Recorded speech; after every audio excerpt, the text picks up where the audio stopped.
Hi, I'm Jamaaladeen Tacuma. Welcome to the Red Carpet Room, part of the Outsiders Improvised and Creative Music Festival 2020, the COVID Clean Sweep Sessions. This is our third episode, and we really appreciate the fact that you guys have been supporting us, and even when the COVID wasn't happening, you guys were coming out to the concert, supporting the festival, and we really appreciate that. But now that the pandemic is here with us, and you guys are being safe as you possibly can, being at home, we're going to be featuring the wonderful Daniel Carter on saxophone, the incomparable Gerald Cleaver on drums and percussion, Jamie Branch on trumpet.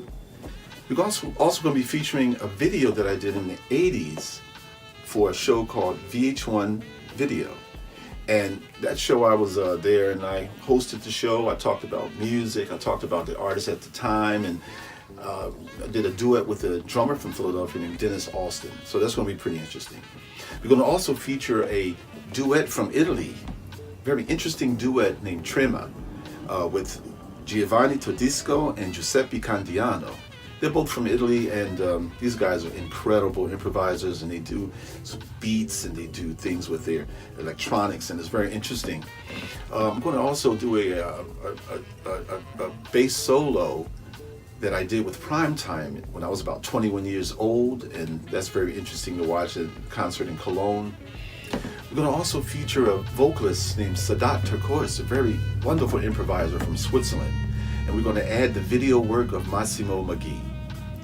Then we're going to spin off into a wonderful video interview with Barik Cobbs, an artist from Philadelphia who's known worldwide, who started a company in the 80s called Tribe Vibe, and then went on to start another company called Mesquine, and is presently now providing wonderful art globally. We're going to also spin off into a duet between myself and an excellent improviser guitarist from Sweden named Albin Vesterberg. Extremely interesting the way that he approaches the music. Then we're going to spin off into a segment with Massimo Maggi from London on saxophone, and Eric Borelva, a drummer that I've known for a long time, and percussionist from France. And then we're going to spin off into this wonderful video that I did in the 80s with a band called Cosmetic.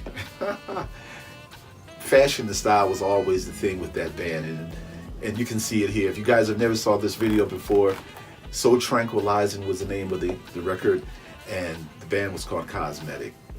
And then I'm going to feature off into something that I really enjoyed doing at this time with a segment, fashion expose of the 80s and the 90s. Now, if you remember, on episode 1, I dealt with the fashion from the 30s, 40s, and the 50s and how it influenced music.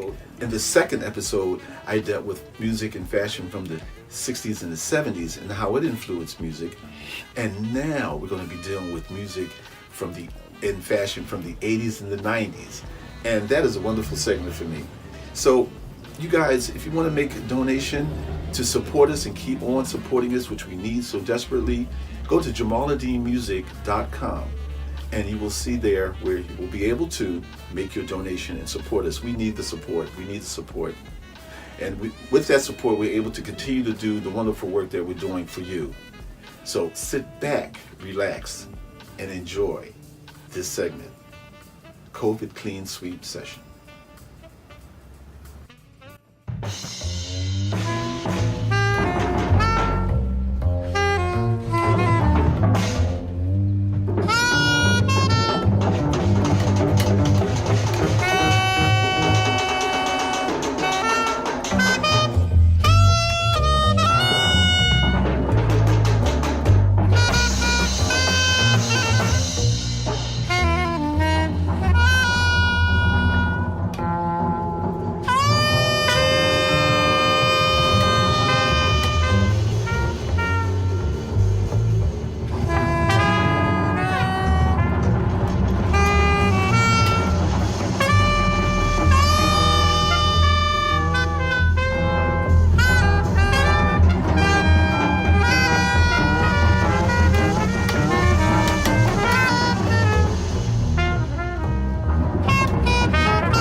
one. Right now, I'm going to play for you, and along with me I have a friend of mine from Philadelphia. His name is Dennis Austin on drums and percussion. Yay! Anyway, Dennis and I, we sort of grew up together in Philadelphia, and we were in the same classroom in, was it ninth grade? Yeah. Ninth? Mm-hmm. Yeah. How can I forget that? Anyway, Dennis is my new band. The band is called Spectacle, and we're going to play for you right now a piece from that new record that's going to be out very shortly, from the album Jukebox on Grammy Vision Records. The name of the tune is called Rhythm of Your Mind.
I had the pleasure of working for a long time, for about maybe 12 years or more, with Ornette Coleman, saxophonist, legendary alto saxophonist and composer, Ornette.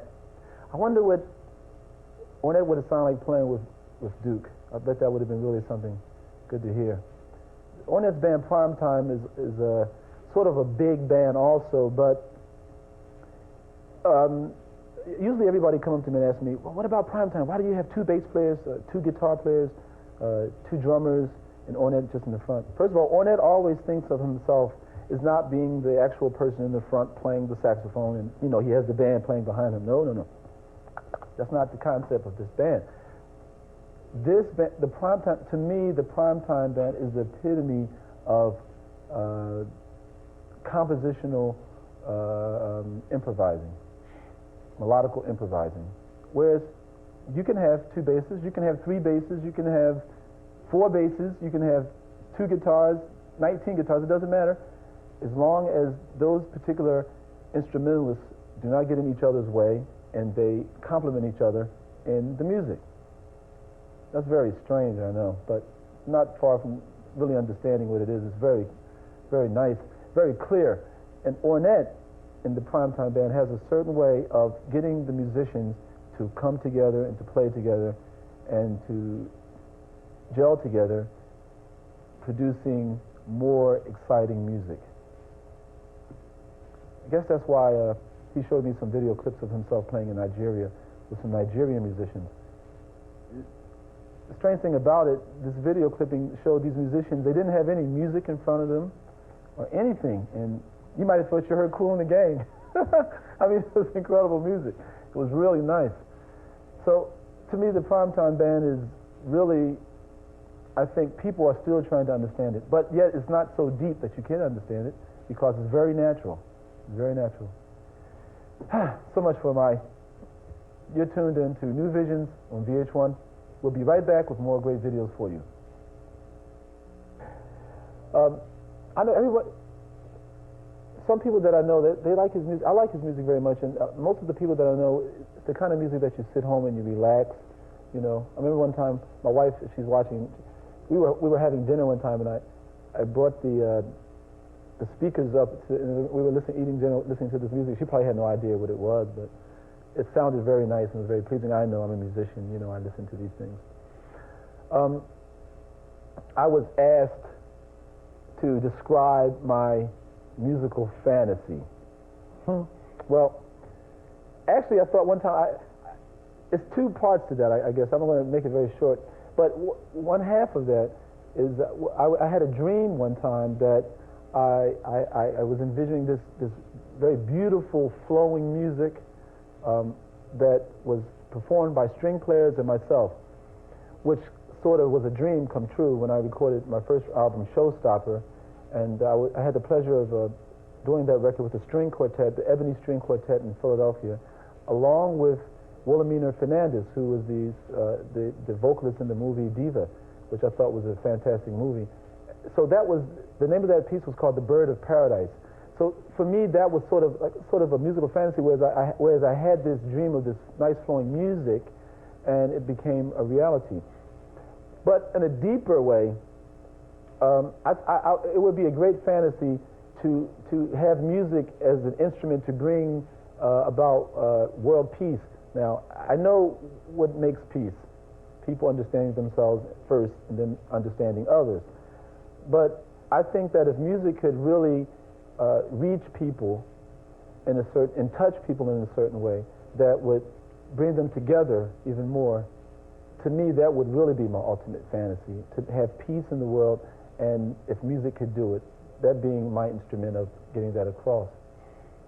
Other than all that deep stuff, of course, I like to play with like all the great musicians of the world and collaborate with them and produce like people. I love, to work as a producer with many different people, play my bass as much as I possibly can. And there's so many great musicians. I would do such an injustice to say one in particular, but like weird concepts, mixtures, like that kind of thing. I would like to do that very much. That would be my ultimate musical fantasy. You're tuned into New Visions here on VH1.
I hope you guys are enjoying yourself.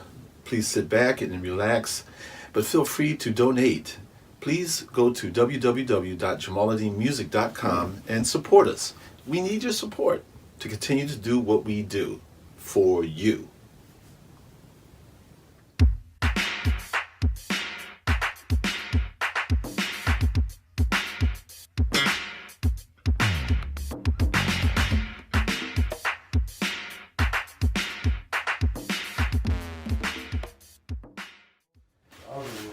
Okay, so I'm here with Barik Cobbs, Barik Muhammad, and Barik, what do you prefer to be called? Just Barik. Just Barik. Okay. Now, what's interesting is that I'm here with Barik, and I've known this artist since the '80s. I'm a collector of his work. I've been a passionate collector of his work since that time, and he's developed into an incredible artist doing this stuff and providing pieces for folks all over the globe. And we've known each other for a long time as well. And so Barik, so how did you get influenced to start painting? I've been painting since I was 3. Since you was 3. 3. How did that happen? Well, not painting, actually drawing. I like Bruce Lee. I used to draw Bruce Lee with a red big pen. Uh-huh. So I thought I was Bruce Lee when I was a kid. That's crazy. That's crazy. I had the tank top with some black pants. I had like some karate slippers, and I used to make nunchucks with the remember when you used to get your cleaners, the white little piece? Yeah. I took the 2 pieces and added rubber band and made nunchucks. But that's interesting too, because now we talking like when your age bracket, so you were probably seeing movies at the Troc. Yeah, I went to the Troc, and as a kid, my mom took us to the drive-in movies. Yeah, so there was a certain resurgence of and there was a certain following of kung fu and karate films that were happening, and young folks, they were checking it out, and that was interesting. That was a little bit after my time. At my time, it was when going to the movies was more like science fiction, which I dug and stuff like that, which came later, right. Which you dig also. Yeah. So that that was there. I like Star Wars. I'm a big Star Wars fan. Yeah. So my influence when I was a kid, it was stuff that everybody was influenced by. It was, of course, Bruce Lee cartoons. Saturday morning cartoons. Yeah. Thundercats.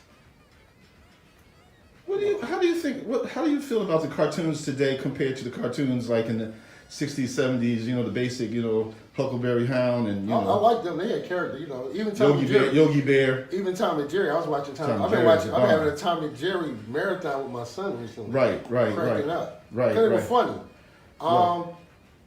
cartoons now is pretty corny. Corny, yeah. I don't know. They like weird to me. Beyond corny. I mean, they're not even interested. I mean, the last couple things I've seen in the last 10 years, man, when my son was little, I used to watch Samurai Jack, and that was hot. Okay. So it was a mixture of like Bruce Lee and Yeah. Clint Eastwood. And he's a samurai from that timeline, and then this wizard put a spell on him and take him into the future. And he trying to get back to the past. It's crazy. He has a villain. His adversary his nemesis is called Aku. Cool, okay. He like Samurai Jack, I'm going to kill you, take you back, because you can't escape. Aku. But let me ask you this. So, what do you say with your art? I mean, what are you trying to say? What are you saying? All right, what's your goal? I mean, just because I'm still getting my journey to where I was started. When everything changed for me, really, with art, when graffiti came out. Okay. I seen something called Wild Style on Channel 12 on PBS, and then I seen Beat Street, and it was over. Okay. I fell in love with graffiti, hip hop, every aspect of it. Right. I rapped. I made a demo over your house. Right. I rapped. I used to pop. I couldn't really break. I tried DJing. Unless you would probably break your neck. Nah. I DJ. I did some DJ. I played around with the DJ stuff. Rapping, I could rap. I had those skills, but art, I loved art, and I think graffiti it made it so vibrant. The colors was vibrant. The cartoons was vibrant. The characters was vibrant. It was alive, and it was always something brand new every time. And that's what I love. It was like, yo, man, this is the hottest thing ever. Like for me, that was like my second journey. Okay. Now, coming from Philadelphia, were you familiar with the early graffiti artists? Like Cornbread, yeah. I was kind of familiar with him, but he was, he's older than me. Yeah. So I heard about him, of course. Cornbread, he's a legend. I mean, of course I heard about him. Right, but when you came out, there was other influences that came when I was young. Well, it was. So he was the hip hop start scene. Yeah. By the time I was like really following art, it was dudes like Raz, Tan, Bear, S&M, Baby Rock. And they just had graffiti hands. Some dudes actually did tags. So Tan did this tag that was around my school because I went to Sister Claire, and he did Spider-Man, and it was hot. Right. It was on the wall, like he was hanging. It was there forever. I was just like, I fell in love with the graffiti, like the artwork. Yeah. Then going to I remember my dad took me and my brothers to New York. We went through the Badlands. We seen all the graffiti. It was like, I couldn't believe it. Like, I'd never been on that side of the city before. Right. So that was crazy.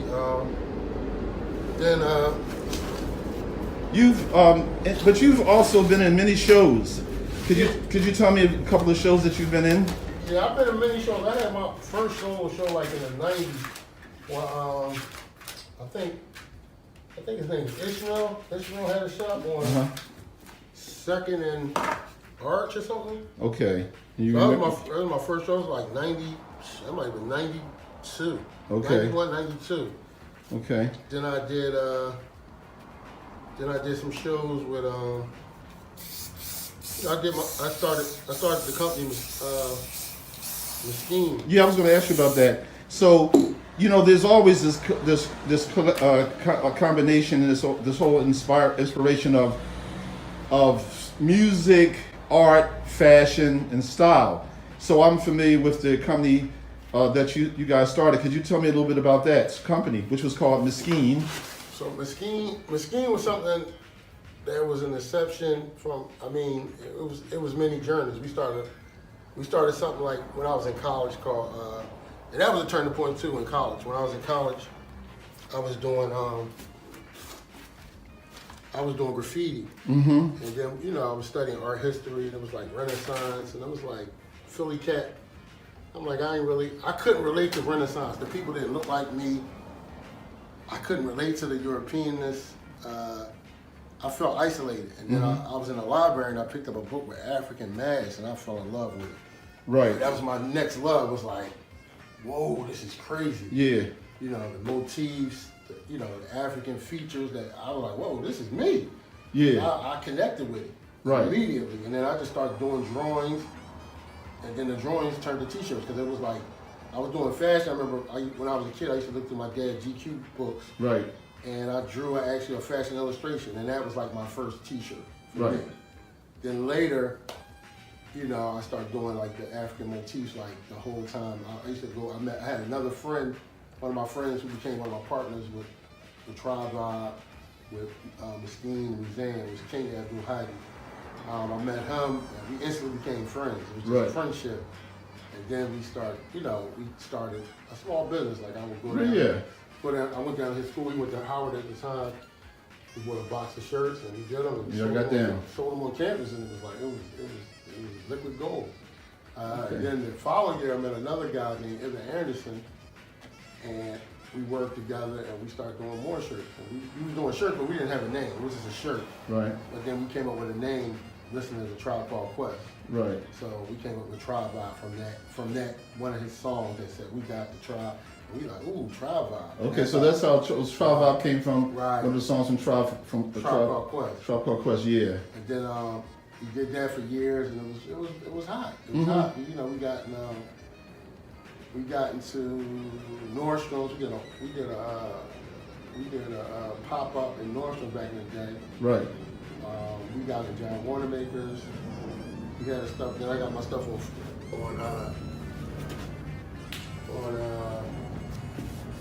what's the name of that show? Fresh Prince of Bel-Air. Yeah. Oh, y'all had something that was on there? Yeah, I had Fresh Prince was wearing my stuff. Okay. We had it on Living Color.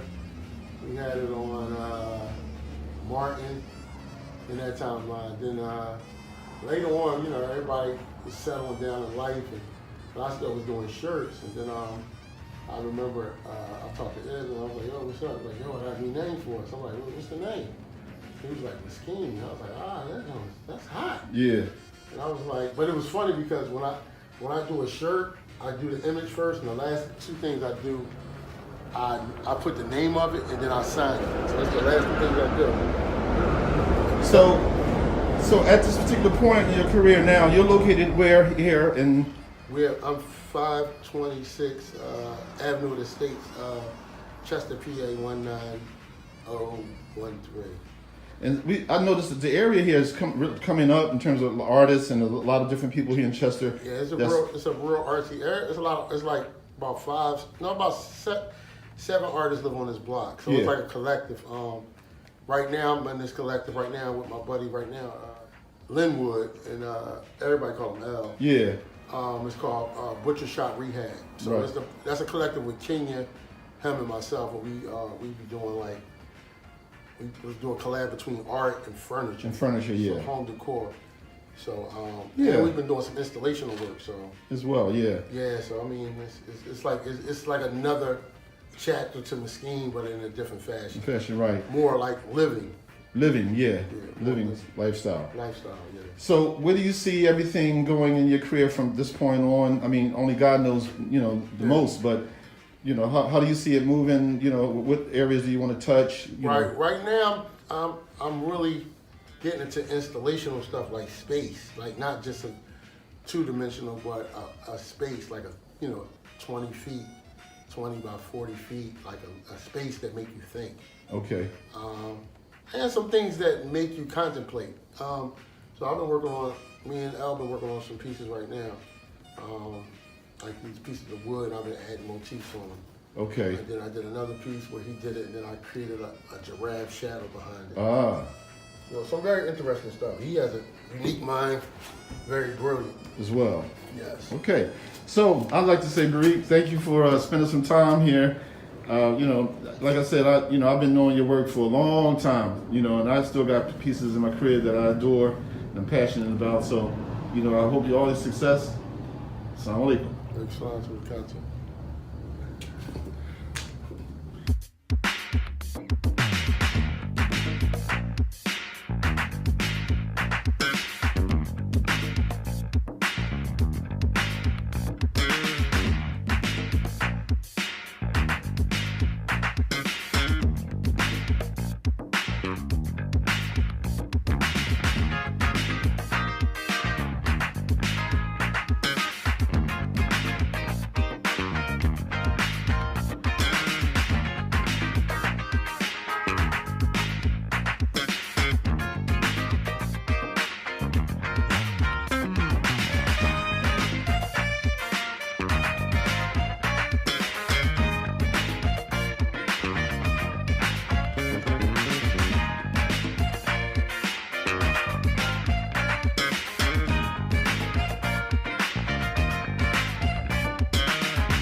Samurai Jack, I'm going to kill you. You can't escape. I fool.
to Paris, France to act and dance.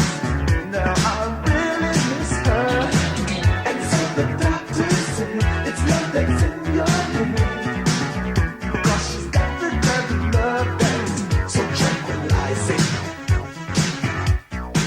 so hypnotizing, so tranquilizing. I love this thing she's doing. She ain't gonna leave it. Doctor, it's love you're gonna be. You said I need her kiss, need her close to me. I believe your words are true, because since she's been gone, I've been feeling so blue. She went to Paris, France to act and dance. Ooh, and girl, you know your love is so tranquilizing, so hypnotizing, so tranquilizing, so love is mesmerizing, keeps me high and flying, so tranquilizing, so hypnotizing, so tranquilizing. I love this thing she's doing. She ain't gonna leave it.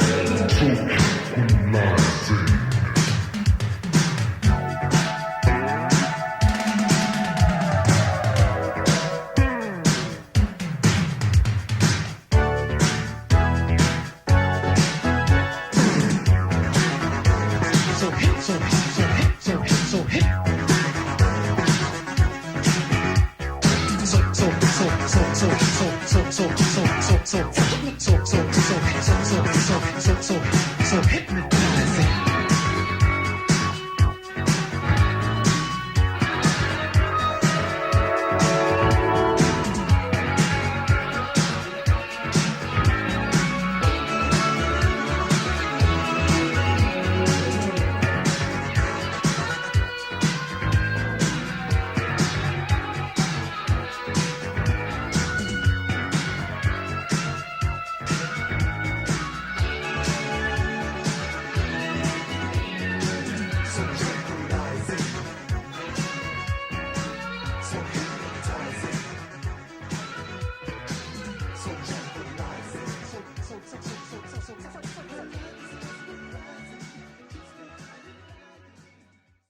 Check this out.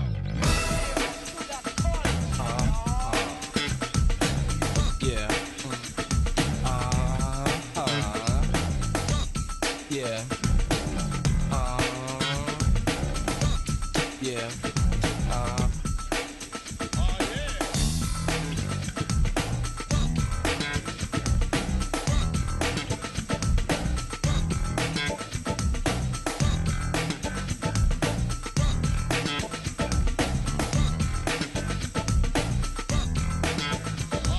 It's all about bass in a funky, funky place. Can't help but listen when he is feeling the rhythm, not a strum or up a pum pum, but a doom doom doom doom doom doom. You know what I'm saying? Pick it up and play it like it was nothing, like it had been there all the time, just like the earth. Till Jamaaladeen gave jazz a new birth. They called on to me, the sweet sneaky Jesus Jamaaladeen. You know I need this funky bass line to merely ease my mind with good feeling and a vibe of sexual healing. You gave a new meaning to that there bass. Wherever you're playing, you're gonna find me in the place. They call me YZ, and I'm the only one that compare to your BASSE. I'm a spellbit, and I know you're funkier than a funky piano, and I know that you know that I know the others can get out of my face. Jamaaladeen is the boss of the bass.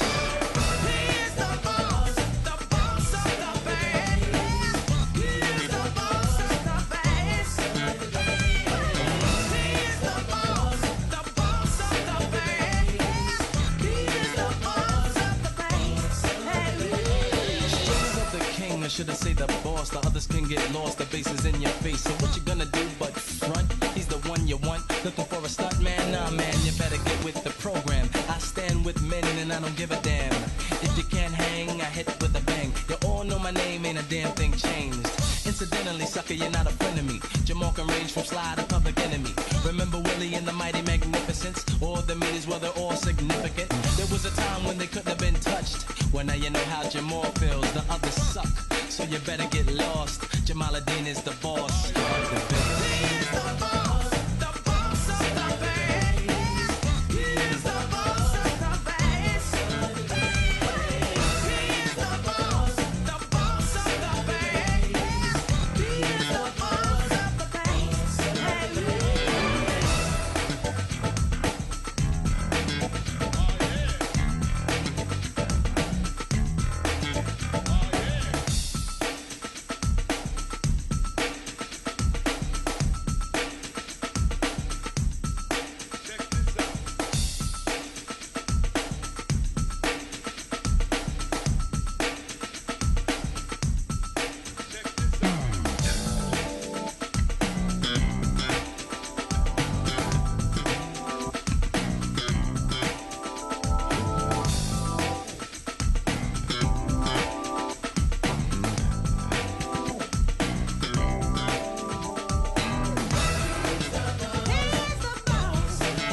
Okay, so we've come to the part of the show where we have to say goodbye.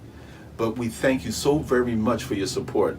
The support that you've been giving us all of these years. And, you know, the success of the Outsiders Improvised and Creative Music Festival has been because of you and your support.